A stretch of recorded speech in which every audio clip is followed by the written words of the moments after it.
When you step into the danger zone, you don't stop listening. It's Let's Find Out with Diego. Step into it. Ooh, yeah!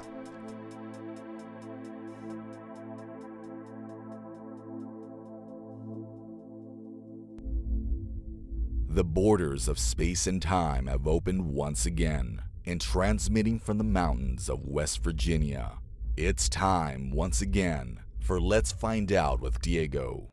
The universe is waiting for you. All systems go. On this episode of Let's Find Out, our guest is an author, off-roader, martial artist, and former professional wrestler. With a number of books under his belt, his new release, The Dogman, The Michigan Monster, brings you into a world where fear takes hold of the community. The boundaries between myth and reality blur, and a small group rises to confront this brutal enemy. All this plus more. Please welcome back to Let's Find Out our good friend, author J.E. Shook. Dice, brother. Welcome back, man. I'm happy to have you back on. Good to see you, man. Yeah, it's been about 5 minutes since I've been on, so it's good to get back. Yeah, it's been a while. You were actually had you on Bonus Overdrive Wednesday. We talked about Papa Gumbo. You know, with that one, a great heel, great fight scenes on that one. You actually had me booing the heels. You did a great job on that one, man. Yeah, that was a fun book to write. Yeah, because you talk about we talked about the whole origins of Gumbo and where you got your, I guess, some of the influence behind that character. But you know, that's already, the episode's already up. If you want to find out more about Papa Gumbo, they can go to that episode. But now we're kind of shifting a little bit. But just when I thought that, you know, that you had things on a rest hold, you kind of slapped a submission on me, and then out of nowhere, you have 3 books since then. I think 2. Let's talk about one real quick with Semi, the Chosen One. That one got past me, man. So what's going on with Semi? Semi is like, well, I started off with Tempest, and I did, instead of doing the books from first to third, I started at the back and worked backwards. So I did Tempest, and in that book, you had the guy coming to get him kind of coming in the middle of the book. So the book I wrote after that was about him, and then the very first book, really to start everything, was Semi, because Semi's the original hunter. And he's the one that is originally chosen to go and vanquish all the evil from the earth. And he's like, he works in secret. He's like a one-man killing crew, but throughout his life, he runs into others and trains them and kind of pushes the next generation forward to make sure somebody is there to stop the vampires and other monsters from ending humanity. And this one is all in the Tepes universe, correct? Yep. And I'm curious to know, because their authors, same thing with movies. They'll release some movies, and then down the road they'll do, well, we're going to do a prequel, and then we're going to a deeper dive into these characters. Was that always the plan, or is it just something that came as you were releasing the next books? That's just kind of how it worked out, because my first book was Tempest. I come up with the idea for the character. While I was working that character up, I started thinking about, who's going to challenge him. That's where I come up with Akachi. And then when I got done with Tempest, I wrote the Akachi book. Then I got to figure out some type of an origin story and how Akachi, came to be. And that's where I came up with the idea for Semi, which was the original guy who, saved him as a child and taught him how to be this, fearless monster hunter. And it's just one of the things where I didn't really plan it that way. It just, things just kind of fell into place. Was it one of those that, I don't want to assume, I'm not a very creative person, but is it one of those that once you were done with Tepes, all these ideas just sort of flow, and it's like, man, now I have to go dig deeper and put more stuff out there to I guess, put a little more shine in that universe? Yeah, it's kind of weird how it works. Originally all I was going to do was Tempest, but then I came up with another idea, and while I was working on that idea, I came up with another idea, and it just kind of kept spreading from there. Like right now, I have a notebook full of ideas I'm slowly trying to get to. It's just when I'm starting on one thing, I got ADHD, I'll think of something else and I'll jump to another. So usually if I get writer's block or I get bored with one story, I can just jump to another, and it kind of keeps several projects going all at one time. Well, then it begs the question of how do you track what's going on in these different stories? So let's just say this: you're writing Tepes, and then say you take a break, all of a sudden, boom, you have an idea for something else. Well, here comes Akachi, or here comes Semi, here comes Gluteus Maximus, and then you go back to writing Tepes. How does that work? Honestly, I'll get into so many different stories at one time that I forget what I wrote, and I'll struggle to remember the storyline. So I've got to go back and reread what I've written to kind of get it fresh in my mind and continue on from there, which is great because every time I do that, I get new ideas and I kind of move the story along. But yeah, after I've worked on this story and then work on another story, and then I might jump to another story, I will literally forget what I did in the first one. So I've literally got to go back and do like a review to get my mind back on track. It's kind of odd the way that works. But it seems to be working for you, though. So now you're talking about you have a lot of these notes around. Like for me, we were talking about earlier before we began recording of the second book that I'm writing, and every once in a while, what I'll do is I'll hear some information either on a podcast or somewhere on YouTube, or I see a post somewhere, and then about a cryptid, right? So Hmm. what I do is when I'm at work, you really can't really write anything at work. So I take a sticky note and I put it in my wallet. And normally in my wallet, you'll find two things. One is not money. Two, receipts. Three is sticky notes full of like names of cryptids or something. Is that kind of how you do it, or? Yeah, especially for what you're doing, because you're trying to do it on cryptid, so it's hard to keep that many in your head. So yeah, you get an idea, you write a note down, and then you can go back to it later. And you're like, "What was this?" And as you think about it for a little bit, you start to research it. Everything kind of just kind of flows. Yeah, and the research is part of the fun because I feel kind of a little better learned now when people ask me, "Have you ever heard of this one?" I go, "Oh yeah, it's going to be boom, boom, boom," and it's one of these weird ones. I think recently I started writing one about the Vegetable Man out of West Virginia, not too far from here. Because I look to my right, there's an actual picture of Vegetable Man in one of these drawings. I'm like, oh, why did I ever not write about this guy? But here we are. You get well educated doing that. Like I don't even know the vegetable man. That's new to me. But I had a friend telling me he was looking up something on the Bell Witch, and I already knew about that one. He was amazed I knew who the Bell Witch was because he's really not into the cryptids and all the stuff I'm into. But he was taking a trip to Tennessee, and he was just kind of looking into things, and it popped up. So it's just looking around. You'll educate yourself a lot on things you really are not that familiar with. Yeah, and I think that's like I said, it's part of the fun. And in folklore, you want to talk about a very complex type of storytelling because a lot of it's oral or might have been written down, but some of these cryptids or these monsters, they kind of take their own storyline as it evolves during the years.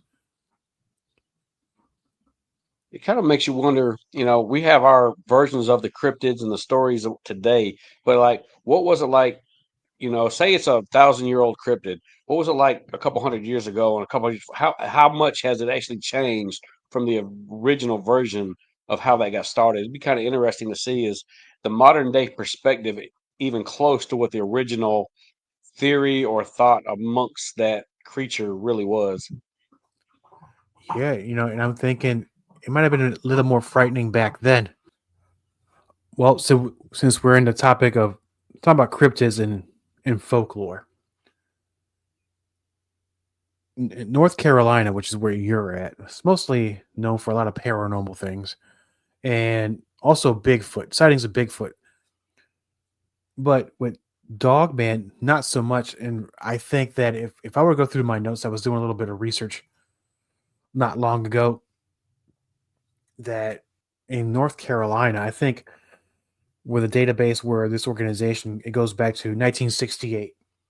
I think in Greene County. I don't know if how where in North Carolina that is, but I think that the website it lists about 105 reports of Bigfoot in North Carolina, which in a sense, not really that many, seeing that you hear more and more now.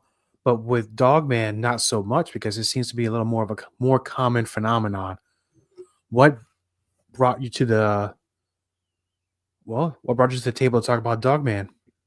Well, you talk about Bigfoot, and that's when I was going to work on too, because it could have been the 50s or 60s. We had a Bigfoot they call Nobby, and that was like if you ever look up Nobby, the North Carolina Sasquatch Bigfoot, whatever they call it, there's a story behind that, and that's the only big Bigfoot story I know of in North Carolina. But my parents are both from Michigan. I got a lot of family in Michigan, and when I stayed up there for a couple of years when I was a kid, turned into a little icicle in the winter up there with all the snow and the sub-zero temperatures, but. Um, the dog man's more of a myth that's Wisconsin, Michigan, that general area. And they had I believe it was a DJ that created the song about it that brought the popularity back up back in the 70s or 80s. And that's kind of a local thing that direction. And when I was looking at different folklore or different ideas that I could write off of, there's like you said, North Carolina, we have a few, but ours is more like the Devil's Tramping Ground and Ghost at the Coast, and more the Brown Mountain Lights, things like that. But I was looking for something more, physical, and that's what the old story of the dog man popped into my head, and I did a little research on it, and so the more I learned about it, I also kind of placed the dog man in the book in the counties and towns where my family lives at, and a couple of spots where I lived as a kid for a couple of years. So I kind of tried to make it more, based around things I actually knew that actually exist. So, but that was the biggest thing. Is just I lived in Michigan for a while. I was told the stories as a kid, and it's just something that kind of I could relate to a little bit. Right, because going back real quick to the whole thing with Bigfoot, being that it's probably the most popular cryptid in the United States, and it's been the story at least has been around and carried through folklore, Native American traditions, and then it evolved from there. So I could kind of almost correct myself from earlier, but I believe that maybe the sightings of Bigfoot in Carolina maybe a lot more. It's just probably that we're not, I guess, kept in a database like they are now. But going back to the dog man, you're right with the whole thing in Michigan, and I think they have their own interesting stories and cryptids over there.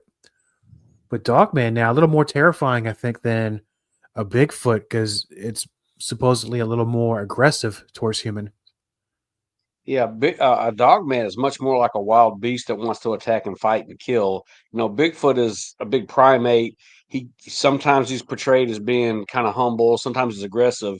But with a dog man, if you see him, that's it. It's too late. He's going to kill you. It's an attack. So the way it seems from what I've researched, it's every X amount of decades there's like dog man sightings. The famous one was somewhere in Michigan, there were some lumberjacks out logging, and they were attacked or seen the dog man, and a bunch of them ran away. A couple of them didn't make it, and if I remember the story correctly, they wouldn't go back out. I mean, they believed that much. They refused to go back out and work in the woods again. I mean, I wouldn't go in the woods either. I know that very dangerous kind of work, but I would imagine that if you keep going into the woods deeper and deeper, you're bound to run into something you don't really normally see every day. Yeah, especially when you go out and it's just miles and miles and miles of wilderness, and it's not a big city, there's not a lot of people living there. If you want to hide, that's the spot to be where nobody's going to see. So, if the creatures are smart, they'll learn how to avoid everything and stay hidden. And and they're far better at us in surviving in any type of situation, not only in the forest, but in caves, or they could probably even hide in the city somewhere. We'll never see them because they're pretty good about as far as camouflaging themselves or being a little more cautious around humans, staying away from humans. So with Dogman, what is your opinion of Dogman? Do you believe it could be something of a hybrid creature that naturally evolved itself? Do you think it has to do with some sort of military experiments, crossbreeding humans and dogs? Uh, that's a good question because it could be something natural that just avoids us until we run into it. I have heard stories. I cannot remember the location, but there's a spot in Michigan where if you go, they run you out, and that's where some of the Dogman sightings were seen, and people were told you saw nothing and were forced to leave. So it could be something to do with the military. If they do exist, it's a hardy animal because if you think about how cold the northern winters are in the northern woods, that far north, the snowfall they get, the temperatures they get, there's if it's there, it's something you probably are never going to be a match for, even with a gun. So, whether it's a natural predator in the woods, whether it's something the military's playing with, regardless, it's not something you ever want to really run into. No, I would imagine. So I was just watching a documentary with my wife. It was just last night.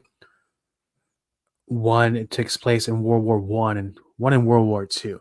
Now it escapes me where exactly the location was, but I think it was either might have been, I want to say Finland or Sweden. And I know there's a history buff out there that's going to say, you got it wrong. Yeah, I most likely did get it wrong. But during one of those time periods where Russians were invading, well, actually, I don't think it was Russians. It was Germans were invading a certain part. And one, and then this, and the other one was the Russians were invading somewhere in Finland, let's say. And there was a whole platoon of soldiers that were just mauled and demolished, and they never saw. I mean, they saw the dead bodies, but they never saw the dead bodies from another army that you would expect during a battle. At least each side take losses, but nobody took losses. Only the Russians did. Yeah, that shows you whatever type of creature that is. If it can take out a group of military guys that are heavily armed and well trained, that's definitely something you do not want to play with. At that point, even the military needs to back off and just be like, you know what, this area belongs to this thing. It's kind of like Jason around Camp Crystal Lake. He owns the lake. Don't go to the lake. You can't stop him. Same thing. If you're going in, you're going to lose. Let the creature have its space and just leave it be. That's the best bet, For especially in a place as sure. big as Russia. Yeah, and in this part of Finland, I'm just gonna say it's Finland. I'm gonna be corrected, It's and that's Finland. fine. Yeah, somewhere in Finland, and there is a certain part in that mountainous region where the locals had their stories, but they were warned, don't go up there. Stay away from that place. And not even the Finnish soldiers went there. Now they were in the surrounding areas because they had their snipers and they're set up for this invasion, but that warning was ignored. Next thing you know, Yeah, if you got the locals warning you not to go somewhere and then even their military refuses to go, that's probably a really big red flag. You don't want to go and investigate for yourself just to see if they're wrong or not. That's because if you do encounter something, it's not going to work out well. That's insane.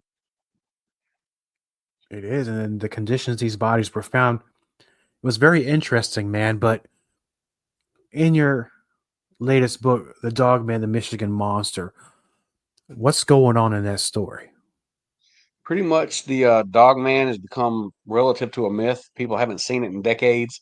Everybody's going about their life, and there's an attack, and people don't really believe it's anything more than an attack of something.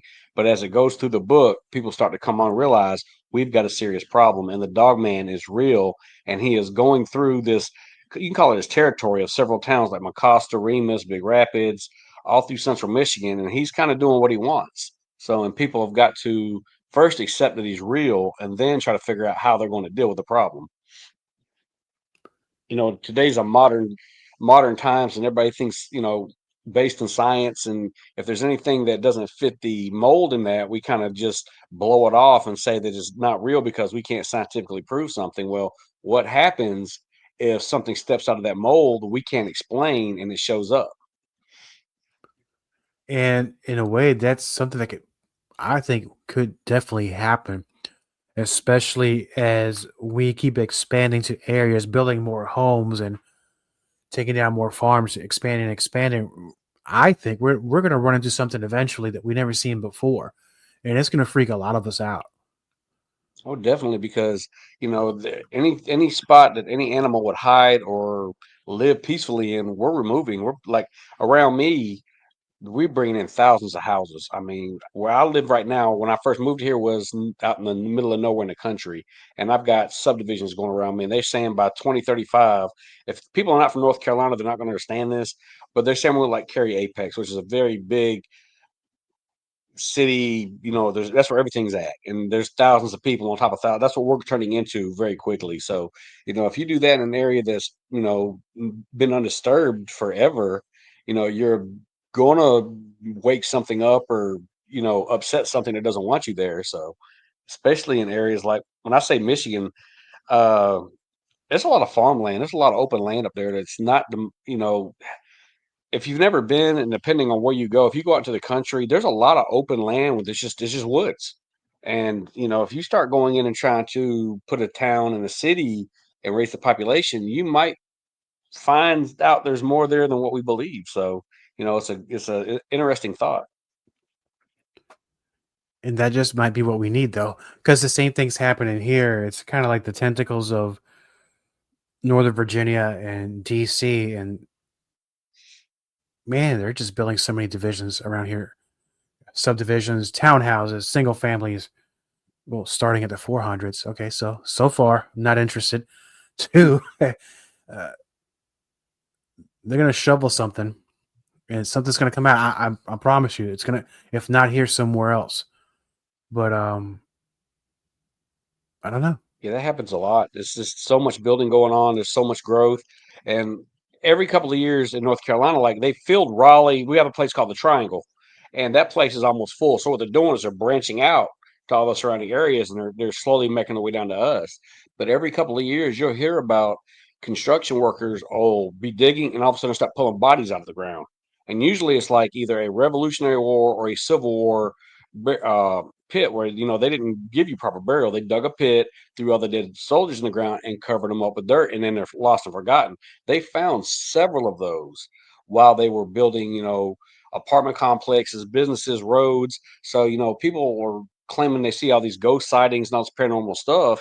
And then you realize a lot of this stuff is sitting on top of burial grounds that have been in the ground for 200 or 300 years. So it makes you kind of wonder what's going on.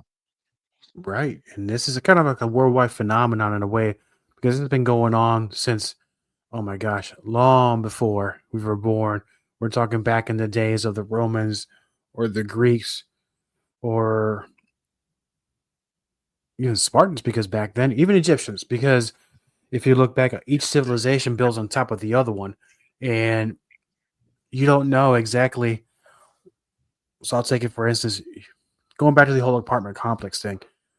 People just move into these apartment complexes. They don't think twice, but they don't think about what did we build on top of? What was here beforehand? But You it's have one of no those idea things. about the past. No idea. No, it's kind of like Poltergeist too, when they had that house and they went in the pool, and because they built that house on top of something they shouldn't have built a house on, and then the pool, what was it? Had some sort of dead bodies in it, or something came out of the pool. Yeah, something freaky. It was, so be that as a warning. I don't even like pools now, man. So after watching that one, so I'm thinking, what are you writing now? Because every time when I talk to you, I'm thinking, well, you're going to take a break. Boom, something else happens. So I say, here's why I say that. Because when I talk to you about Gumbo, you wrote a kid's book around that time too, right? Yep.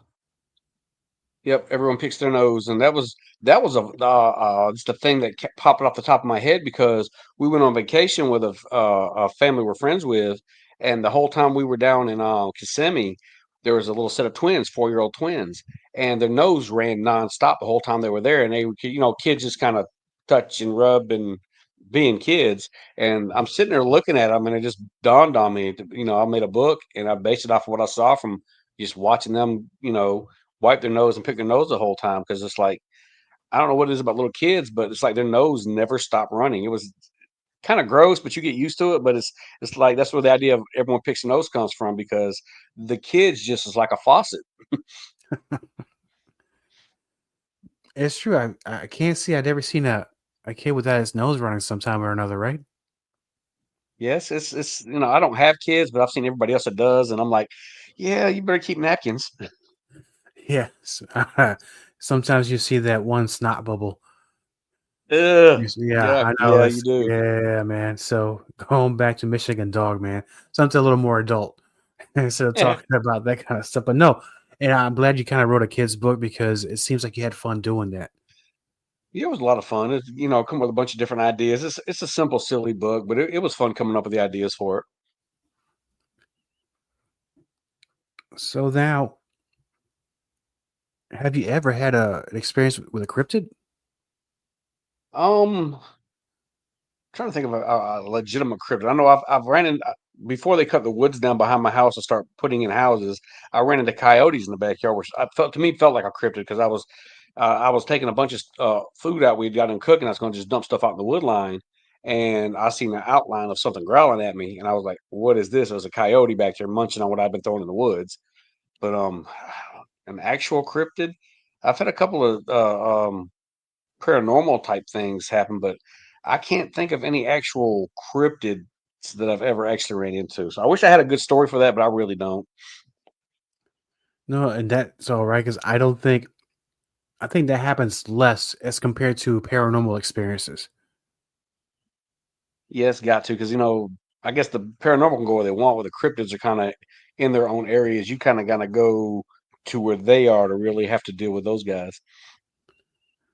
Yeah, true story. Because unless you're going into the woods, you might run into one in there. Not as much in like cities and things like that. But I have heard that every once in a while, like these wild stories about something we spotted in an actual city that's well populated. If it's not a Bigfoot, it could be a werewolf or something like that. I think there was around the Richmond, Virginia area where they had sightings of werewolves probably the last few years. And Richmond is still a little bit country, but it's pretty much getting citified. Yeah, it really is. I've been through there a few times, and if it's hiding, it's doing a good job. I've been out to your neck of the woods riding ATVs before, and we've done night rides. And I had my ATV, my side by side, cut off on me one time. And if you ever want to know what fear is, sit in the middle of the side of a mountain, miles away from everything, and just listen. We've done this before, where me and two other guys were out, and we just killed all the lights, the power. We just sat in the darkness listening to nature. Everything you've ever seen in your life runs through your mind. Every horror movie, every cryptid, every ghost. We're three grown men, all 40 years old plus, sitting out there. We're like, you know what? Let's turn the machines back on. Let's get the lights back on. It's too creepy for us. So, yeah, this is it's amazing when you get out away from technology, away from people, away from the buildings, and you're just sitting in nature. That's about the scariest thing you can do at night. I had a similar experience not long ago when I first moved to a mountain in Front Royal, Virginia. I never heard a fox before at that What time. does the fox say? Yeah, something very similar to that. And I thought that somebody was strangling a child somewhere or some woman and I'm looking out the window and I'm like, what the hell's going out there? It's my first week on the mountain, and I learned pretty quick because I started seeing black bear. Finally saw that fox make all them noises, wild turkey. Everything is out there. It's beautiful, but if you're not accustomed to that kind of environment, you're sitting there at night, like just like you said. I had nothing on, not even the lights, and you start hearing these sounds. You start hearing branches break in the forest or in the mountain. You're like, oh man, Have you ever heard of peacock? My neighbor has a peacock, and it sounds like a screaming child. It's I was out the other night walking in my car, and a peacock was behind my house, and when it screamed, I about scared the mess out of me because it just sounds like a somebody's hurting a kid and it's screaming at you. It's terrifying. I was like, "Is that peacock?" I was like, "I cannot deal with having that in my yard every day." no, and that might have been what I heard too, because there was wild turkey out there. But let's go back to, because I'm curious. If I were riding with you and we're turning off the ATVs and the lights and you're going silent, what did you hear? The scariest part was for the majority of it was dead silence. I mean, there was nothing. You didn't hear birds, you didn't hear crickets, you didn't hear water. We were the first time we did, we were in like a dry creek bed and we had parked and we cut it off. And you just see the stars. You can kind of make out the trees, but you just feel like everything's on top of you.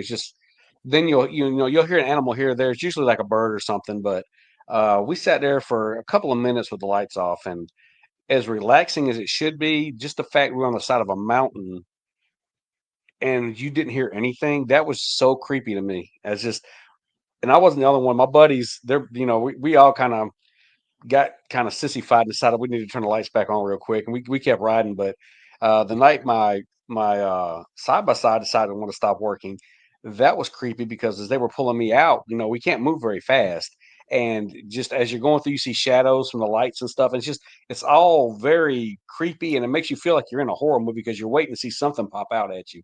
Nothing ever does, but your imagination will get the best of you. But you never know because it's unknown territory to you guys going out there because it's not your hometown, so anything can happen.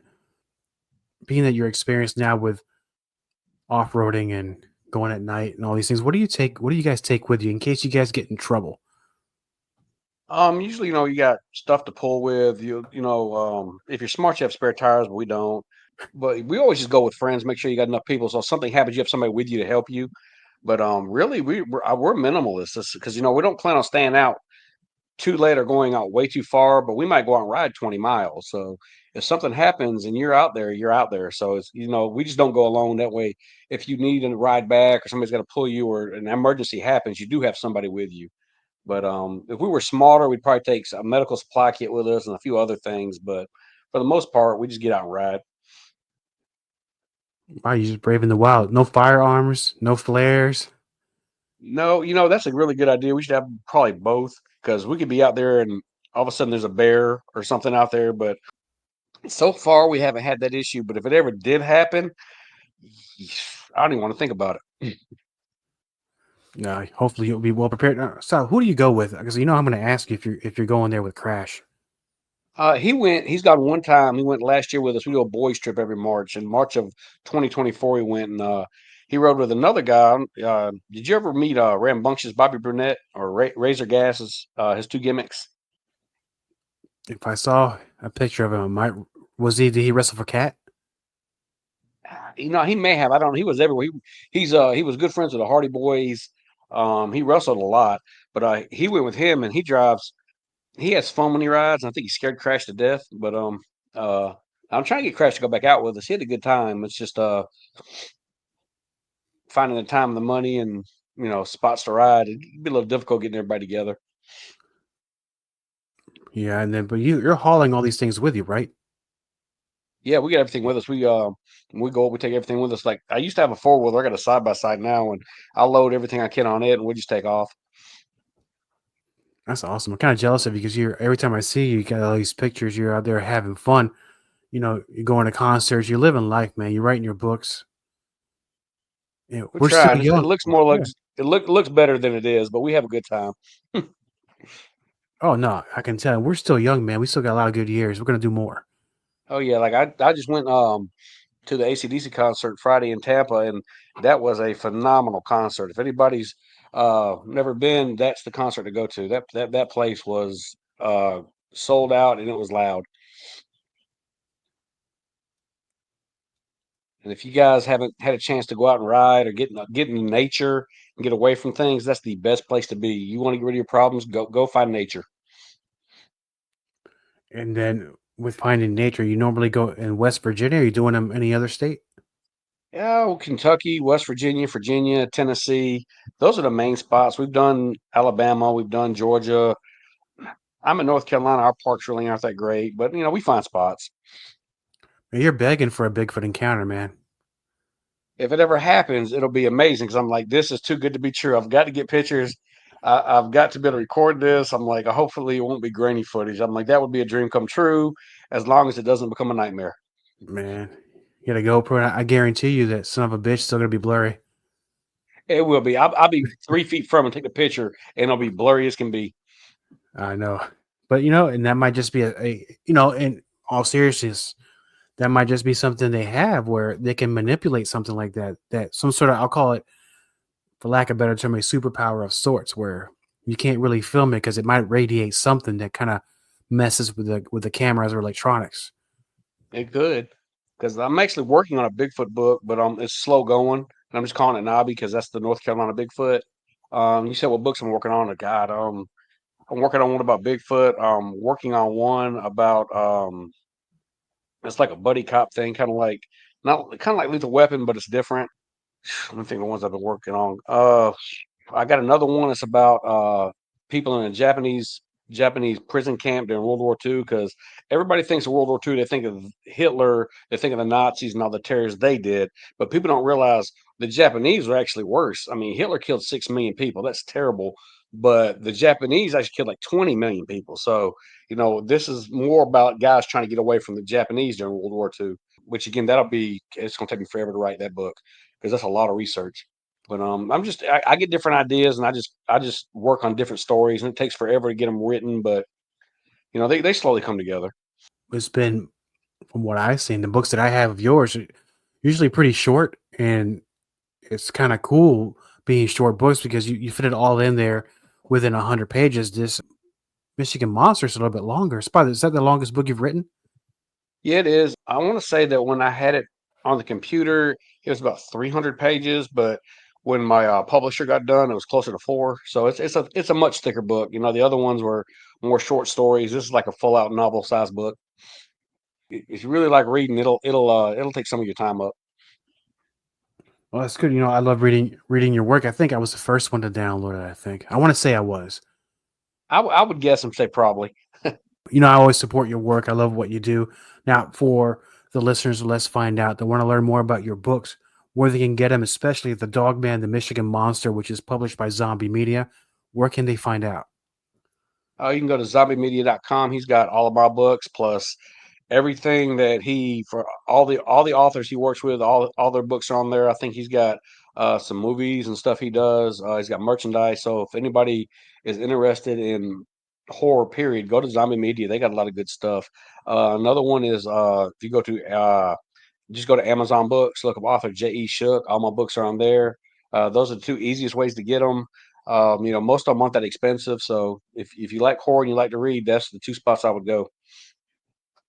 Awesome, brother. And as always, thanks for coming on the show, man. I love having you on here. And I think the next time, let's do a little bit of wrestling, man. Let's go back, tell some wrestling stories. Let's bring Crash in. Let's bring the Colonel. And then we'll talk some old stuff, man. Have a lot of fun like we did with Glute the other week. Well, not the other week, but last year. It was last year, yeah. That was a lot of fun. If you bring those 2 on, it's going to be fun because they've got so many stories. I'm sure they got a lot of stories I haven't even heard yet. So I'm sure that'd be very fun. Well, we're going to make that happen, my brother. Thank you so much for coming on the show. Pleasure, man. Thank you, my friend. Copyright Diego the Podcaster.